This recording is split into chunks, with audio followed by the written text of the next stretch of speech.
Hi hello ನಮಸ್ತೆ, welcome to Mamma's ಅಭಿರುಚಿ channel. ಯಾರೆಲ್ಲ ನನ್ನ ಚಾನಲನ್ನು ಇನ್ನೂ ಸಬ್ಸ್ಕ್ರೈಬ್ ಮಾಡ್ಕೊಂಡಿಲ್ಲ ಟಕ್ ಅಂತ ಸಬ್ಸ್ಕ್ರೈಬ್ ಮಾಡ್ಕೊಳ್ಳಿ, ಪಕ್ಕದಲ್ಲಿರೋ ಬೆಲ್ ಐಕಾನನ್ನು ಪ್ರೆಸ್ ಮಾಡಿ.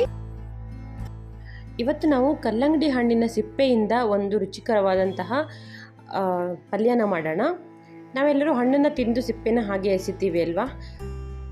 ಅದ್ರ ಬದಲಿಗೆ ಇವತ್ತು ಈ ಸಿಪ್ಪೆಯಿಂದ ತುಂಬ ಚೆನ್ನಾಗಿರೋಂತಹ ಸಿಂಪಲ್ಲಾಗಿ ಮಾಡ್ಕೊಳ್ಳೋಂತಹ ಪಲ್ಯನ ಮಾಡೋಣ. ತುಂಬ ಈಸಿಯಾಗಿ ಮಾಡ್ಕೊಳ್ಬೋದು. ಹೇಗೆ ಅಂತ ಈ ವಿಡಿಯೋದಲ್ಲಿ ನೋಡೋಣ.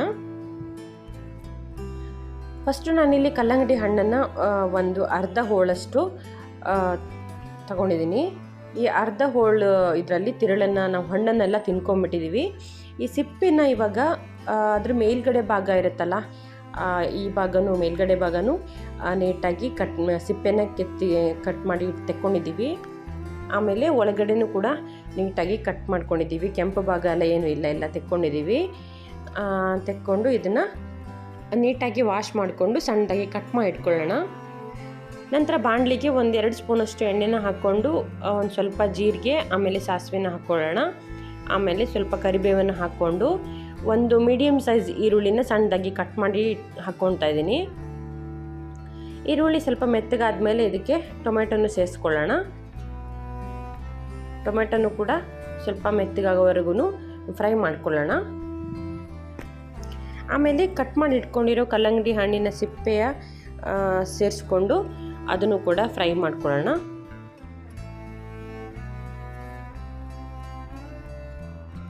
ನೋಡೋದಕ್ಕೆ ಇದು ಕಲ್ಲಂಗಡಿ ಹಣ್ಣಿನ ಸಿಪ್ಪೆ ಅಂತ ಅನಿಸೋದಿಲ್ಲ. ನಮಗೆ ಸೌತೆಕಾಯಿ ಅಥವಾ ಪಪ್ಪಾಯಕಾಯಿ ಥರ ಕಾಣಿಸ್ತಾ ಇದೆ. ಆಮೇಲೆ ಇದಕ್ಕೆ ಅರಿಶಿನ, ಉಪ್ಪು ಎಲ್ಲ ಹಾಕ್ಕೊಂಡು ಸ್ವಲ್ಪ ಎಣ್ಣೆಲಿ ಫ್ರೈ ಮಾಡ್ಕೊಳ್ಳೋಣ. ಸ್ವಲ್ಪ ಹಸಿ ವಾಸನೆ ಹೋಗೋವರೆಗೂ ಅಂದ್ಕೊಳ್ಳಿ. ಸ್ವಲ್ಪ ಫ್ರೈ ಮಾಡಿಕೊಂಡು ಆಮೇಲೆ ಇದಕ್ಕೆ ನೀರನ್ನು ಸೇರಿಸ್ಕೊಳ್ಬೇಕು. ನೀರನ್ನು ಹಾಕ್ಕೊಳ್ದೆ ಬರೀ ಎಣ್ಣೆಲ್ಲೇ ಬೇಯಿಸ್ಕೊತೀವಿ ಅಂತಂದರೆ ಅಷ್ಟು ನೀಟಾಗಿ ಬೇಯೋದಿಲ್ಲ. ಹಾಗಾಗಿ ಸ್ವಲ್ಪ ನೀರು ಹಾಕಿ ಒಂದು ಪ್ಲೇಟ್ ಮುಚ್ಚಿ ಚೆನ್ನಾಗಿ ಒಂದು 10-15 ನಿಮಿಷ ಬೇಯಿಸ್ಕೊಳ್ಬೇಕಾಗತ್ತೆ. ಒಂದು ವೇಳೆ ನಿಮಗೆ ಈ ರೀತಿ ಮಾಡೋದಕ್ಕೆ ಸ್ವಲ್ಪ ಟೈಮ್ ಹಿಡಿಯುತ್ತೆ ಅಂತಾದರೆ ಕುಕ್ಕರಲ್ಲಿ 1 ಅಥವಾ 2 ವಿಜಿಲ್ ಹಾಕಿಸ್ಕೊಂಡು ಆಮೇಲೆ ಈ ರೀತಿ ಫ್ರೈ ಮಾಡ್ಕೋಬೋದು. ನಂತರ ಇದಕ್ಕೆ ಅರ್ಧ ಚಮಚ ಖಾರದ ಪುಡಿ, ಹಾಗೆಯೇ ಅರ್ಧ ಚಮಚ ಧನಿಯಾ ಪುಡಿನ ಸೇರಿಸ್ಕೊಳ್ತಾ ಇದ್ದೀನಿ. ನಂತರ ಒಂದು ಅರ್ಧ ಚಮಚ ಹುಚ್ಚೆಳ್ಳಿನ ಪೌಡ್ರನ್ನು ಕೂಡ ಸೇರಿಸ್ಕೊಳ್ತಾ ಇದ್ದೀನಿ. ಇಷ್ಟನ್ನು ಸೇರಿಸ್ಕೊಂಡು ಮತ್ತು ಅದನ್ನು ಬೇಯಲಿಕ್ಕೆ ಬಿಡಬೇಕು. ಸ್ವಲ್ಪ ಆಲ್ಮೋಸ್ಟ್ ನೀರೆಲ್ಲ ಖಾಲಿ ಆದ ನಂತರ ಮಸಾಲೆಗಳನ್ನು ಸೇರಿಸ್ಕೊಂಡು ಫ್ರೈ ಮಾಡ್ಕೋಬೇಕು. ಇನ್ನೊಂದು ಸ್ವಲ್ಪ ನೀರಿದೆ ಅನ್ನುವಾಗ ಸೇರಿಸ್ಕೊಂಡ್ರೆ ಚೆನ್ನಾಗಿ ಹೀರ್ಕೊಳ್ಳುತ್ತೆ. ಈ ಪಲ್ಯ ಮಾಡೋದಕ್ಕೆ ಅಷ್ಟೇನು ಟೈಮ್ ಕೂಡ ಹಿಡಿಯೋದಿಲ್ಲ. ನಮಗೆ ರೊಟ್ಟಿ, ದೋಸೆ ಜೊತೆ ಅಥವಾ ಅನ್ನ ಜೊತೆ ಕೂಡ ಸೈಡ್ಸಾಗಿ ತುಂಬ ಚೆನ್ನಾಗಿರುತ್ತೆ. ಟೇಸ್ಟ್ ಕೂಡ ತುಂಬ ಚೆನ್ನಾಗಿ ಬರುತ್ತೆ. ಇದು ಕಲ್ಲಂಗಡಿ ಹಣ್ಣಿನ ಸಿಪ್ಪೆದಂತ ಅನಿಸೋದೇ ಇಲ್ಲ, ಅಷ್ಟು ನೀಟಾಗಿ ಇರುತ್ತೆ. ಇವಾಗ ಇದಕ್ಕೆ ಒಂದು 4 ಸ್ಪೂನಷ್ಟು ತೆಂಗಿನಕಾಯಿ ತುರಿನ ಸೇರಿಸ್ಕೊಳ್ತಾ ಇದ್ದೀನಿ.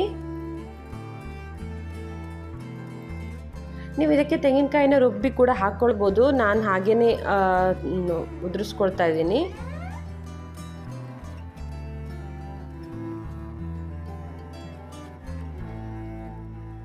ಈ ಥರದ ಪಲ್ಯ ದೋಸೆ ಜೊತೆ, ರೊಟ್ಟಿ ಜೊತೆ ತುಂಬ ಚೆನ್ನಾಗಿರುತ್ತೆ.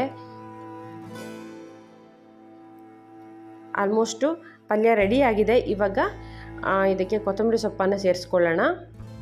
ಒಂದು ಸಲ ಉಪ್ಪು ಖಾರ ಎಲ್ಲ ಕರೆಕ್ಟಾಗಿದೆಯಾ ಅಂತ ಚೆಕ್ ಮಾಡಿಕೊಂಡು ಕೊತ್ತಂಬರಿ ಸೊಪ್ಪನ್ನು ಹಾಕಿದ ಮೇಲೆ 1 ನಿಮಿಷ ಅಷ್ಟು ಬೇಯಿಸ್ಕೊಂಡು ಇದನ್ನು ಸ್ಟವ್ ಆಫ್ ಮಾಡ್ಕೊಳ್ಬೋದು.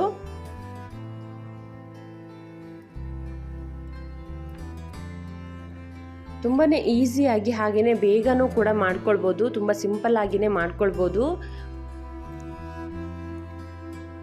ಹಾಗಿದ್ರೆ ಇವತ್ತಿನ ವಿಡಿಯೋ ನಿಮಗೆಲ್ಲರಿಗೂ ಇಷ್ಟ ಆಯಿತು ಅಂದ್ಕೋತೀನಿ. ಇಷ್ಟ ಆಗಿದ್ರೆ ಒಂದು ಲೈಕ್ ಕೊಡಿ, ಫ್ರೆಂಡ್ಸು ಫ್ಯಾಮಿಲಿಯೊಂದಿಗೆ ಶೇರ್ ಮಾಡಿ. ನನ್ನ ಚಾನಲನ್ನು ಯಾರೆಲ್ಲ ಇನ್ನೂ ಸಬ್ಸ್ಕ್ರೈಬ್ ಮಾಡ್ಕೊಂಡಿಲ್ಲ ದಯವಿಟ್ಟು ವಿಡಿಯೋನ ಸಬ್ಸ್ಕ್ರೈಬ್ ಮಾಡಿಕೊಂಡು ನೋಡಿ, ಅಥವಾ ವಿಡಿಯೋ ನೋಡಿದ ಮೇಲೆ ನಿಮಗೆ ಚಾನಲು ಇಷ್ಟ ಆದರೆ ದಯವಿಟ್ಟು ಸಬ್ಸ್ಕ್ರೈಬ್ ಮಾಡ್ಕೊಳ್ಳಿ. ಒಂದೊಳ್ಳೆ ರೆಸಿಪಿಯೊಂದಿಗೆ ಮತ್ತೆ ಬರ್ತೀನಿ. Thank you for watching. Have a nice day.